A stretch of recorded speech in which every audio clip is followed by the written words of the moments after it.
नमस्कार मित्रांनो, मला धागा धागा जोडते नवा या मालिकेमध्ये सुंदर असा ट्विस्ट आपल्याला पाहायला मिळणार आहे। खूप दिवसानंतर आनंदी कल्याणी बनून परतलेली असते आणि ती ही एक डॉक्टर। तर मित्रांनो, इथेच मालिकेला लागलेले एक नवीन वळण असतं की आनंदी नक्की डॉक्टर का बनली।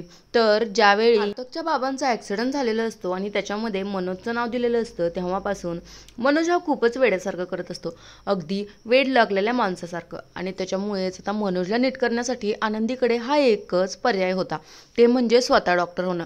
त्याच्यामुळे ह्या 6 वर्षाच्या कालावधीमध्ये आनंदीने स्वतःचं डॉक्टरकीचं शिक्षण पूर्ण केलेलं असतं आणि आता ती एक डॉक्टर म्हणून आलेली असते। तर या मालिकेमध्ये तिची एंट्री कल्याणी अशी झालेली असते। कल्याणी या नावाने आनंदी ही डॉक्टर म्हणून आलेली असते। या कल्याणीचं पाऊल हळूहळू तिच्या घराकडे वळू लागतं आणि ती मनोजला हॉस्पिटलमध्ये भरती करते।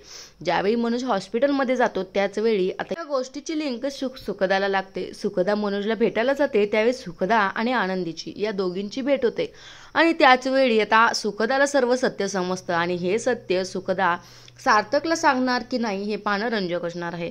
कारण सुखदा तर सध्या तरी असं वाटतंय की सार्थक आणि आनंदीला एकत्र आणणार, परंतु पुढे सुखदाचं सुद्धा मन परिवर्तन होईल का, किंवा सुखदाच्या मनामध्ये बदल होऊन सुखदा सुद्धा सार्थकच्या मागे लागेल का? तुम्हाला काय वाटतं कमेंट्समध्ये नक्कीच सांगा आणि तुम्हाला सार्थक आनंदीची जोडी लवकरात लवकर पाहायला आवडेल का हे सुद्धा सांगायला विसरू नका।